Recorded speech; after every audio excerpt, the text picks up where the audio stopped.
욥기 31장입니다. 욥기 31장입니다. 욥기 31장 교독하면서 봅시다. 내가 내 눈과 약속하였나니 어찌 처녀에게 주목하랴. 그리하면 이 계신 하나님께서 내시는 분깃이 무엇이겠으며 높은 곳에 전능자께서 주시는 기업이 무엇이겠느냐. 불의한 자에게는 환난이 아니겠느냐. 행악자에게는 불행이 아니겠느냐. 그가 내 길을 살피지 아니하시느냐. 내 걸음을 다스리지 아니하시느냐. 만일 내가 허위와 함께 동행하고 내 발이 속임수에 빨랐다면 하나님께서 나를 공평한 저울에 달아보시고 그가 나의 온전함을 아시기를 바라노라. 만일 내 걸음이 길에서 떠났거나 내 마음이 내 눈을 따랐거나 내 손에 더러운 것이 묻었다면 내가 심은 것을 하나님이 먹으며 나의 소출이 뿌리째 뽑히기를 바라노라.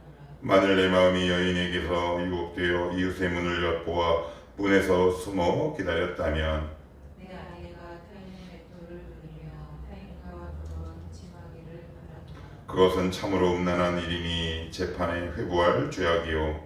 멸망하도록 사는 분이니 나의 모든 소출을 뿌리째 뽑기를 바라노라. 만일 남종이나 여종이 나와 더불어 쟁론할 때 내가 그의 권리를 저버렸다면 하나님이 일어나실 때에 내가 어떻게 하겠느냐. 하나님이 심판하실 때에 내가 무엇이라 감당하겠느냐. 나를 태 속에 만드시니가 그도 만들지 아니하셨느냐. 우리를 뱃속에 지으시니가 한 분이 아니시냐. 내가 언제 가난한 자의 소원을 막았거나 바보의 눈으로하여 신선하게 하였던가. 나만 혼자 내 떡덩이를 먹고 고아에게 그 조각을 먹이지 아니하였던가. 실상은 내가 젊었을 때부터 고아 기르기를 그의 아비처럼 하였으며 내가 어렸을 때부터 가문을 인도하였노라. 만일 내가 사람이 의복이 없이 죽어가는 것이나 가난한 자가 덮을 것이 없는 것을 못 본 채 했다면 만일 나의 양털로 그의 몸을 따뜻하게 입혀서 그의 허리가 나를 위하여 목을 부리게 하지 아니하였다면 만일 나를 도와주는 자가 성문에 있음을 보고 내가 주먹을 들어 고아를 향해 휘둘렀다면 내 팔이 어깨뼈에서 부러지고 내 팔뼈가 그 자리에서 쓰러지기를 바라노라. 나는 하나님의 재앙을 심히 두려워하고 그의 위험으로 말미암아 그런 일을 알 수 없느니라. 만일 내가 내 소망을 그에다 두고 순금이 내게 얻는 데 의뢰하는 바라 하였다면 만일 재물의 풍부함과 손으로 얻은 것이 많음으로 기뻐하였다면 만일 해가 빛남과 달이 밝게 뜬 것을 보고 내 마음이 슬며시 유혹되어 내 손에 입맞추었다면 그것도 주간에 회고할 제약이니 내가 그리하였으면 위에 계신 하나님을 속이는 것이니라. 내가 언제 나를 미워하는 자의 멸망을 기뻐하고 그가 재난을 당함으로 즐거워하였던가. 실상은 나는 그가 죽기를 원하는 말로 그의 생명을 저주하여 내 입을 범죄하게 하지 아니하였다. 내 장막 사람들은 주인의 고기에 배부르지 않은 자가 어디 있느뇨 하지 아니하였는가.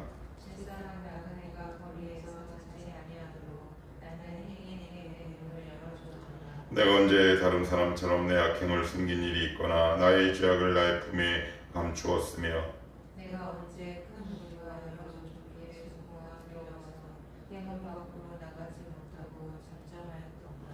누구든지 나의 변명을 들어다오 나의 소명이 여기 있으니 전능자가 내게 대답하시기를 바라노라.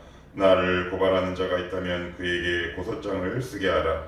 내가 그것을 어깨에 매기도 하고 왕관처럼 머리에 쓰기도 하리라. 내 걸음의 수요를 그에게 알리고 왕족처럼 그를 가까이 하였으리라. 만일 내 발이 나를 향하여 부르짖고 발이랑이 함께 외웠다면 만일 내가 값을 내지 않고 그 소출을 먹고 그 소유주가 생명을 잃게 하였다면 밀 대신에 가시나무가 나고 보리 대신에 독보리가 나는 것이 마땅하니라. 욥의 말이 아니지니라. 아니 이제 31장은 욥의 마지막 논박입니다.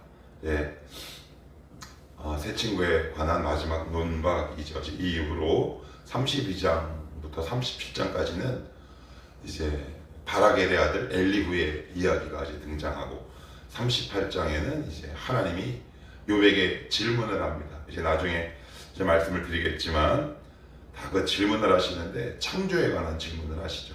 너 이거 아느냐? 아느냐? 아느냐? 끊임없이 우리에게 질문을 던지십니다. 자, 그러면 어제는 이제 우리가 그러나 이제 그랬습니다. 이제 29장에는 지난 세월 과거에 하나님과 함께하며 하나님이 주신 복이 얼마나 찬란하고 놀라웠는지, 밤이 아니라 낮과 같은 삶을 보냈던 자신의 삶을 추억하고 회상하는 거라면 30장은 이제 현실로 돌아왔다 그랬습니다. 과거는 과거고 그러나 이제는, 그래서 현실 앞에 마주서는 욥의 아픔, 우리의 고통이 꼭 이 현실을 벗어날 수 있다면 이런 생각 참 많이 갖게 되죠. 이 밤이 빨리 지나갔으면. 그러나 욥은 그럴 수 없었죠. 과거에 하나님을 향한 그 안타까운 마음을 토로하고 그 추억을 이렇게 돌아보는 거죠. 왜 우리도 살다가 너무 힘들 때 우리 아내나 배우자, 자녀들과 함께했던 그 영상이나 사진을 보면 일시적으로 마음이 이렇게 위로가 되잖아요. 그런데 그 다시 현실로 돌아와야죠. 왜? 그 시간은 나에게 다시 돌아올 수 없는 시간이기 때문에 그래요. 자, 그리고 나서는 오늘 마지막으로 이 친구들에게, 이거 어떻게 보면 친구들을 향하기도 하지만 일종의 기도문과 같다, 이렇게 보셔도 좋을 것 같아요. 내가 어떻게 살아왔는지 굉장히 조목조목 얘기하고 있어요. 나를 한번 봐라.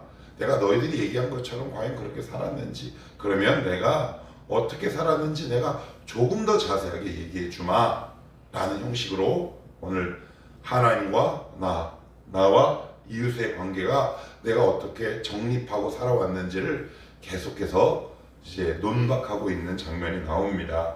자, 그러면 이제 욥이 과연 그동안 어떤 마음가짐으로 삶을 살았는지 31장 1절에 좀 우리가 좀 주목해야 될 표현이 있습니다. 또 1절에도 이런 표현이 등장하지요. 내가 내 눈과 약속하였나니 어찌 처녀에게 주목하랴. 그래요. 내가 어떻게 살았냐면 내 눈과 언약을 세웠어 라는 말이야. 이게 무슨 말이냐면 이게 이해가 좀 필요합니다. 히브리인들, 즉 이스라엘 사람들은 이렇게 이해를 했다고 해요. 사람의 인생, 사람의 행복, 우리의 발걸음, 우리의 모든 인생이 결정되는 건 인간의 신체 기관 가운데 이제 6개가 있는데, 첫째는 눈과 심장이 이어졌다고 보는 겁니다. 근데 이건 굉장히 이해가 빨라요. 왜냐하면 견물, 생심, 눈으로 보면 그것이 마음심, 이 마음으로 연결되는 거예요. 그러니까 이제 욥은 내 마음이 출발이 무엇으로부터 시작되는지 안 거죠. 그래서 무엇과 눈을 세운 거예요? 눈이에요. 그러니까 눈과 내가 언약을 딱 세웠다는 말은 내가 이 마음으로 들어가지 않도록 내가 미리 차단했다라는 말입니다. 여러분, 우리가 어떤 이상한 장면을 계속 보고 하나님 이럴 수는 없는 거잖아요. 그러니까 마음에 들어오기까지 내가 그 입구에서, 흔히 하는 말은 입구 컷을 딱 해야 돼요. 그렇게 살아왔다라고 말하고 있는 거죠. 그리고 두 번째는 입과 귀가 하나였다라고 이렇게 보는 거죠. 그래서 듣고 말하고 이걸 조금 더 신약으로 표현하면 이렇게 얘기하겠죠. 성령의 말하게 하심을 따라 말하고. 그러니까 사람은 듣는 대로 말하게 되어 있는 거죠. 그리고 세 번째는 손과 발이에요. 우리는 보통 내 손에 피를 묻혔다 이런 표현을 쓰는데 그거 비슷해요. 그래서 손과 발을 하나의 기관으로 엮었다 이렇게 얘기합니다. 그래서 오늘 욥은 무엇이라고 얘기하고 있냐면 내 눈과 언약을 세웠다. 이 표현이 굉장히 중요하죠. 왜요? 제가 서두에서도 말씀드린 것처럼 내 마음에 직접적인 영향을 미치는 것들을 내가 그냥 두지 않았다라는 말이에요. 이 부분은 굉장히 중요해요. 그러니까 우리는 눈도 무장해제시키고 귀도 무장해제시키고 손과 발도 무장해제를 딱 시켜요. 그리고 나서는 우리는 언제 돌이키냐면 심장에 타격과 상처가 입을 때 그때 돌아오죠. 그래서 오늘 우리가 430장 이런 찬양을 불렀어요. 주와 같이 길 가는 것 즐거운 일 아닌가. 우리의 주님과 동행이 즐겁기 위해서는 입구 컷을 해야 되는 거예요. 신앙의 입구 컷, 이걸 이제 흔히 하는 시쳇말, 속된 말로 뺀찌를 놓는다, 뭐 그런 속된 표현도 쓰잖아요. 죄악이 내 심장 가운데 들어오기 이전에 내가 그 사단의 사전에 차단을 이렇게 하는 거죠. 그러니까 신앙 되게 도전적이고 그리고 공격적이고 적극적인 신앙은 뭐냐면 미리미리 차단해 나가는 거죠. 미리미리 차단해 나가는 거. 그런데 대부분은 그렇지 않죠. 눈을 그리고 귀를 그리고 우리의 발을 그냥 본능에 의탁해요. 그러면 반드시 우리의 마음은 어디로 가게 되어 있느냐? 죄악의 길로 가게 되어 있는 거죠. 그래서 욥은 지금 그 이야기를 하고 있는 거예요. 얘들아, 내가 무슨 은밀하게 지은 죄가 있었던 것도 아니다. 내가 아무도 없는 곳에서 은밀하게 어떤 죄를 지었던 것도 아니야. 나는 있잖아, 내 눈과 언약을 세웠어. 그래서 처녀에게 주목하지 않았다라는 말은 무슨 얘기예요?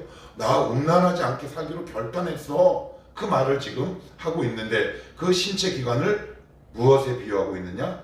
눈이다. 왜요? 눈은 가장 무엇과 밀접하게 연결이 되어 있다? 심장이기 때문에 그래요. 그래서 우리가 왜 어떻게 습관적으로 자꾸 넘어지는 부분들이 있어요. 근데 그 과정과 그 다음에 그 통로를 보게 되면 다 어디서 시작하느냐? 눈과 귀로부터 시작되는 것들이거든요.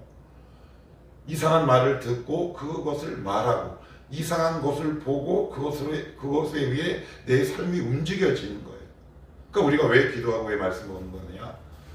사단이 아니면 악한 것들이 우리의 심장에 심각한 나쁜 영향을 미치기 전에 내가 미리 선포하고 막아내는 작업들이죠. 그러니까 그렇게 살아왔음에도 불구하고 내 꼴이 요 모양 요 꼴이야, 이렇게 얘기하는 겁니다.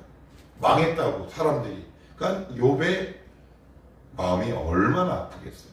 내 나름대로 정말 전심전력하고 분투하며 살았음에도 불구하고 나는 지금 그 누구에게도 인정받지 못하는 상황에 있다라는 것을 항변하기 위해서 내 눈과 언약을 세웠다. 그럼 좀 더 구체적으로 한번 봅시다. 자, 1절 조금 더 보면 내 눈과 약속하였나니 그래요. 창세기로 가시면 찾아보진 않을게요. 2장 3장에 이제 아담과 하와가 주님께로부터 멀어지는 장면이 나오는데 첫 스텝이 뭐가 시작됩니까? 말을 걸죠. 하와에게. 그랬더니 하와가 뭐라 그래요? 이 선악과를 본즉 보암직도 하고 먹음직도 하다. 그죠? 이게 이제 굉장히 무서운 거죠. 안목의 정욕.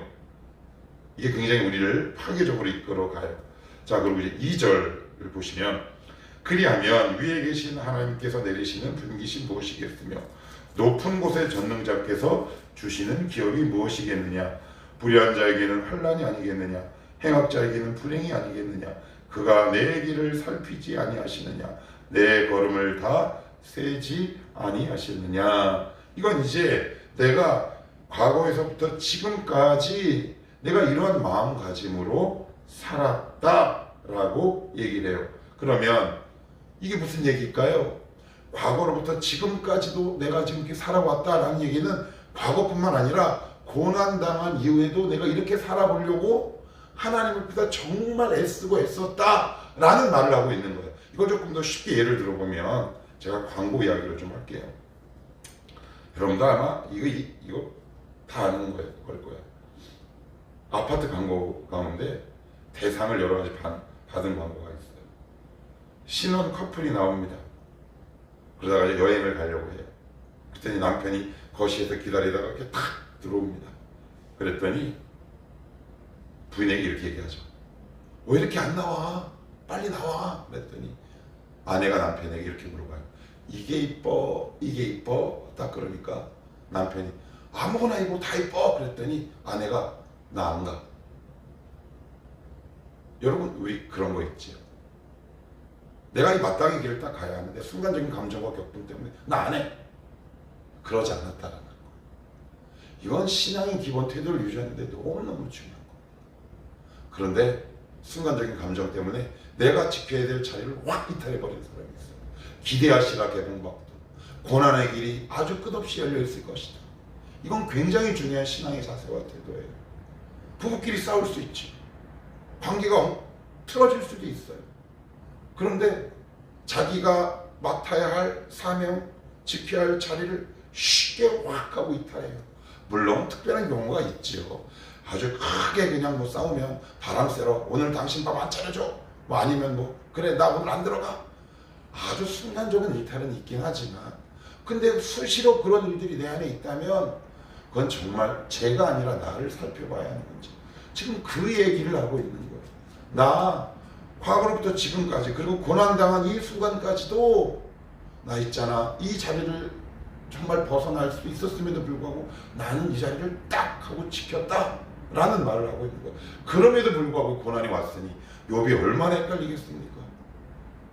고난은 차치하고라도 내 신앙의 자세와 태도를 점검할 필요가 있는 거예요. 그래서 뭐라고 얘기합니까? 4절 그가 내 길을 살피지 아니하시느냐 내 걸음을 다 세지 아니하시느냐 왜 이렇게 눈과 언약을 세우고 처녀를 주목하지 않고 그 자리를 지키려고 했느냐? 하나님을 의식해서다 라고 얘기하는 겁니다. 하나님을 의식해서 나는 그 자리를 함부로 떠날 수 없었다 라고 얘기합니다. 이 설교를 준비하면서 저도 옛날에 저의 모습들이 이렇게 이 말씀 속에 투영되었어요. 몇몇 생각나는 과거의 장면들도 있었고요. 사람이 약하지요. 약합니다. 어떤 일을 쭉 꾸준히 중단 없이 해나갈 때 내 기대와 다르게 아니면 누군가의 관계를 맺어갈 때 다툼이 일어날 수도 있겠고요. 내가 정해놓은 목표를 향해 쭉 갈 때 아니 뭐 내 뜻대로 결과물이 나오지 않으면 중단하고 싶은데 물론 쉬기도 하고 사람이 흔들리기도 합니다. 그런데 그것이 습관적으로 반복된다면 그것이 나의 실력을 인정해야 하지 않겠습니까? 그런데 그것 내 실력이라고 인정도 안 한다면 정말 하나님이 우리를 어떻게 깊이 도우실 수 있겠습니까? 우리 한번 점검해 보는 겁니다. 관계가 어우러졌을 때 여러분 그 한번 그 스위첸인가 뭐 하여튼 그 아파트 광고에 나 안 가.